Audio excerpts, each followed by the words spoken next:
What's up, guys? Welcome back to another video. I hope you're all doing well today. Today we have got a track that I'm quite excited to try out. It is a track made by Kevin Fuela, and as you guys know, I am a fan of his tracks. All controversy aside, in the last release, I always know to expect kind of good quality stuff from him, and this track is called Drumclog Moto Park, which at first I believed, well, it sounded like quite Welsh. It had a United Kingdom flag on it. However, I saw the only description it's got is him telling Fraz333 to enjoy his track. So in my mind, it must be Scottish, because I've seen Fraz in the main MX Bikes Discord a couple of times, and I know that he's always got the Scottish flag next to his name, so kind of put two and two together, you see what we end up getting, and I was just trying to work out which way the bloody track goes, so it seems like it's going to go this way. Now, in the preview pictures, I saw some like a super rutted jump face, which got me excited at first. However, looking around the rest of the track, doesn't seem to be really on the rutted side whatsoever. But the very first two jumps I've hit do seem to be some booters, so we'll see how this goes. I'm guessing I probably should have done a little bit of research, but you know what, at this point, sue me. I just play the tracks for fun at this point. I don't know if it's a real track or not. I would guess it is. It would make sense that someone's kind of paid him to put a real track in the game, and this is going to be kind of just like a first look, first impression thing for me. One thing that I always do find for some reason on these tracks is the ruts load in quite late for me, and I know it's an ongoing issue. I know it's a few of you guys get it as well. I don't actually think there is a fix. To my knowledge, I think some of the people in the beta testers group chat have actually asked for that to be looked into. I think it's something to do with the draw distance, so I run my draw distance settings on high in my graphic settings. I mean, check it as well if you guys also have this issue if you run it on high. But what that does really is it just it makes things load in like from further away. Standing high, they should load in as far away as possible. However, that distance doesn't actually seem to be that high at all. So people with more top-end PCs don't really get the benefit of having a top-end PC. I think as well it kind of unloads the terrain to a high detail for people who might not have the greatest PC in the world. But at the same time, whilst I fully agree there should be options in place for people with lower end PCs to be able to play the games to the fullest extent, I feel like it should also be the case of, if we want to max it out, then let us max it out and just see how far we can push it, because I won't lie, it's a little bit annoying, especially for like screenshots, for example. Very odd thing to complain about it for this reason, but if you're taking a screenshot and let's say you want to take a picture from really far away, or even for the track creators, if you want to take a picture of the entire track to upload to go with it to show off what you've made, you'll notice that often distance things just look really ugly is probably the nicest way of putting it. That is a very sexy jump, by the way. That feels really nice. So yeah, it'd be nice if we can up that and just kind of see as much as we want, because that is my only complaint when it comes to raid tracks. I absolutely love to ride them. By all means, I really like challenging myself, but they can be a little bit ugly to look at sometimes, purely because of that load distance. So that is my only complaint on that front. It seems like it's... I was about to say it seems like it's a really short track, but this lap time seems to be taking about 2 minutes so far, looking at my timer. Where is the finish line? Let's have a little look. Oh, I see it on the map. Wait, that's a really odd place for the finish. Can you imagine in real life coming down that, like drag racing someone down that hill to the finish line, and just trying to send it as fast as possible without yeeting over the berm at the bottom of the hill? And it seems like since Kevin's made the track fairly rough in some parts of this track, I'm guessing that is the case IRL. I know a lot of the Scottish tracks do seem to be a little bit on the rough side, just from various YouTube GoPros that I have seen in the past of some Scottish tracks. And it's quite nice. I can only think of one other Scottish track that we've got in the game, and it starts with the letter B. I'm not going to try and pronounce it off the top of my head because I honestly, one, I can't remember the name, and two, I don't think I can pronounce it properly even when it's written out in front of me. But it's something that I got asked to ride like over and over and over again, and then I finally did. It's just like a flat out sand track, which granted is actually a little bit broken now, I believe, because of the like updated tyres and such. And Beta 17 didn't do sand any favours in the first place, as you guys know. Made it not very enjoyable, let's just put it that way, which it's a bit sad actually, because it just means like whole genre of tracks don't really get much attention anymore. That was very lucky I downsided in between those two bumps, or that could have been game over. I need to remember, one of the jumps coming up jumps down to the right hand side down the hill. I need to remember which one is. I keep jumping off the left hand side of the track. What I will say is this track is actually really fun. It's got really nice flow, which I was quite quite surprised by actually. Usually, although I do enjoy Kevin's tracks for the most part, sometimes they can be a little hit or miss on the actual overall flow of it. And I know for replica tracks, you can only do what you can do. You can't change the layout unless you kind of base it on the real track and then you adjust it for MX bikes. But I feel like most of the tracks that he gets asked to do are full-on replicas, which makes me almost want to go and do this track IRL. It seems very, very good, very, very fast, and I like the amount of roughness that he's got in it. This is always a big kind of controversial point for this game is the rough. Thunder Valley, which is the aerial round that we only just done, I want to say is like at the very, very limit of what is then too rough to not be enjoyable. I really enjoyed racing Thunder Valley. It was so tricky. There were parts of the track, like some of the downhills when you're coming into the braking zones, you just had to stand up, lean back a bit, and just be so like gentle and have so much finesse on the brakes and the turning, just so you didn't knife the front end or have the back end step out or anything. And I really liked it. I thought it was an amazing track. And this is a little bit less rough than that. It seems like as long as you kind of stand up in the right places, your bike can absorb it. And overall, seems like good fun. I want to say, it seems a little bit more on the challenging side of tracks that I've usually seen him make. Oh, that's 2 laps in a row I've done that. God damn it. I need to keep an eye on that map at the top right, just so I know where I'm going a little bit more.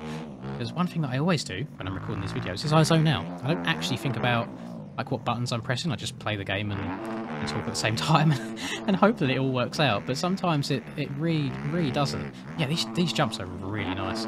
And again, it's nice having a track on a 450 that doesn't feel like you're like way overpowered. I feel like even though I'm scrubbing these jumps quite hard, I think, especially this one as well. This one's got a big old scrub. I'm just going to downside these bumps again. The jump sizes actually feel quite nice, and I don't know if he's done it intentionally or if it, in the words of Bob Ross, it was a happy little accident. But yeah, these bumps that he's got after the jumps that you can actually downside are a bit of a lifesaver, not gonna lie. Because if you get on a very small bike like a 125, you might actually downside the actual landing of the jump. But when you're on these big bikes, it's nice to have that. They're almost like second and third landings is probably the best way of describing them. Now, they're not on every jump, which is absolutely fine. I don't think they're needed everywhere, but there's one or two where I feel like he knew how fast we was going to be going, because at the end of the day, it is a game. We've not got any fear when we're putting our virtual riders as fast as possible. It's not like IRL where you're just going to go and absolutely send the life out of everything. Like, I don't think anyone's going to be jumping that to flat like that, IRL. Maybe there are, maybe there's some lunatics out there. You guys out there with ADHD that have no bloody fear, just sending stuff and risking your life.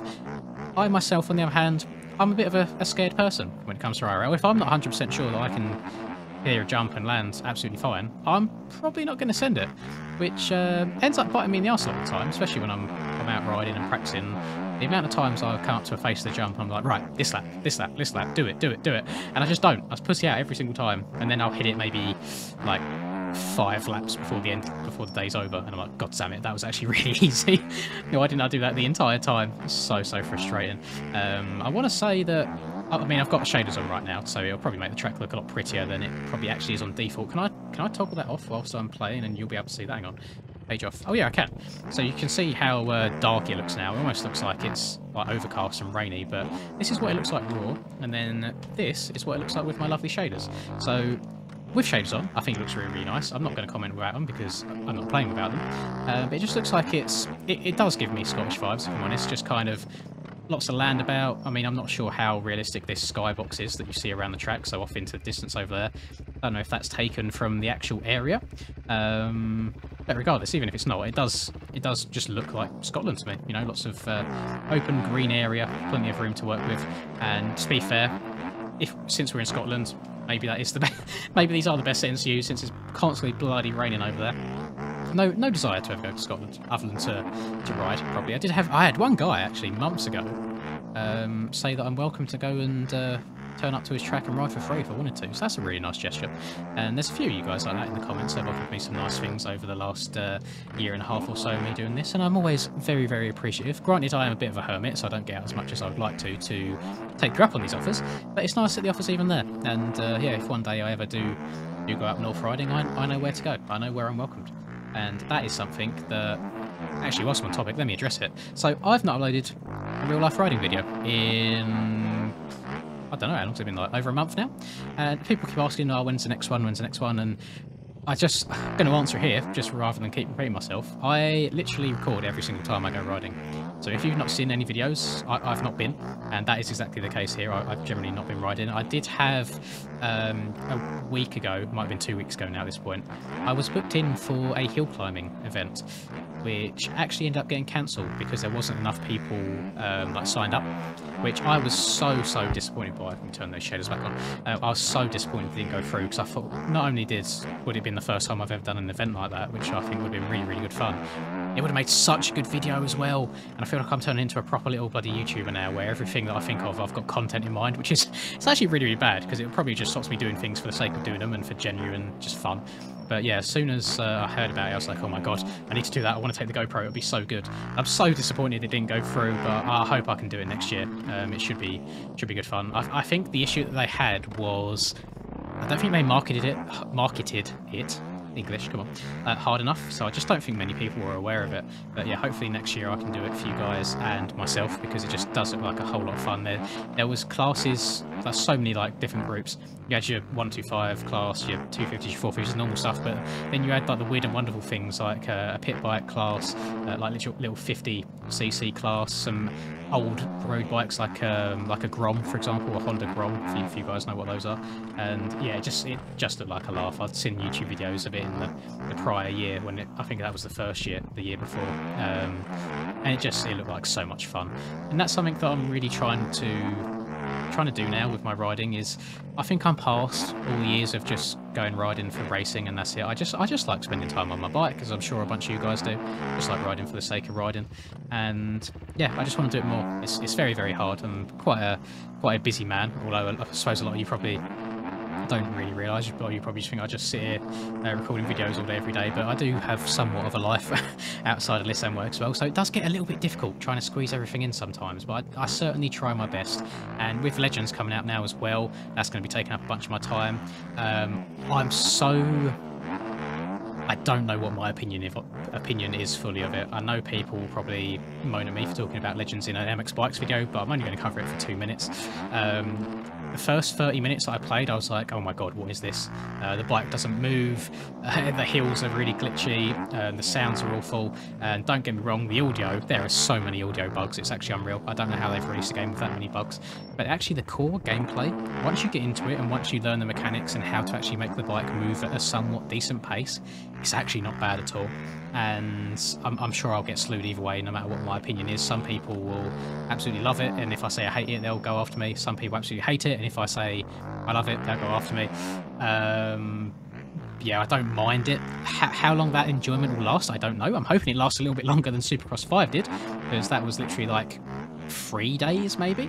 I can see myself playing this for a little bit more than 3 days, and I've only just barely touched on the career mode at the point of recording this video, and it seems like a good laugh, seems like good fun. There's plenty to be doing, lots of progression throughout different bikes, and what's the word, I can't remember the word for it. Different, let's just say endeavours, it's not the right word. Disciplines, that's the word I'm after. Yeah, lots of different disciplines like straight rhythm and supercross and outdoors, like quads, UTVs, MX, all that good stuff. So we'll see how that goes over the coming week or 2 weeks. But yeah, I hope you guys have enjoyed this video. As usual, good track from Kelvin. No controversy on this one by the looks of it in regards to taking some work from someone else's track and putting it into his own. And then Fraz, you've probably commissioned him. I think he only does paid tracks at this point, so thank you for paying for us to get a bit more of a fun track. Does seem good. 450s are A-OK on it. I imagine it's more of a 250 track more than anything, just going based off the jump sizes, and I'm sure you could absolutely rail a 2-stroke around here as well. But it looks very good. One thing I do want to do for the people that I've seen asking, let me bring up my settings quickly. So actually I've got this named Hurren up here at the top. So the settings I have on, I've got vignette. You can feel free to pause this and have a look at any point. So I've got vignette on, and it's on 0.150, 1 to -1.223, and then I've got Magic HDR, which is on 0.904, 1.980, and then at the very bottom, I believe it all seems to be stock for the most part. and I've just got Vibrance on as well. So if you want to copy those down, feel free to do so. There's not too much to go with it. But that'll do it for me. I hope you guys have enjoyed this video. Most importantly, if you did, please do drop a like on the video and subscribe to the channel if you're new. Hope you have a lovely rest of the day, whatever it is that you're up to, and until I catch you in the next video. Peace. I'm working hard, I'm sacrificing my life, I'm sacrificing my mind, I'm sacrificing my sanity, but most importantly, I'm sacrificing my time. Boy, I feel fine, I feel like I am a king. Honestly, I can't complain. Even with faith that's the size of a grain of some salt, I will still move a mountain and do what I want.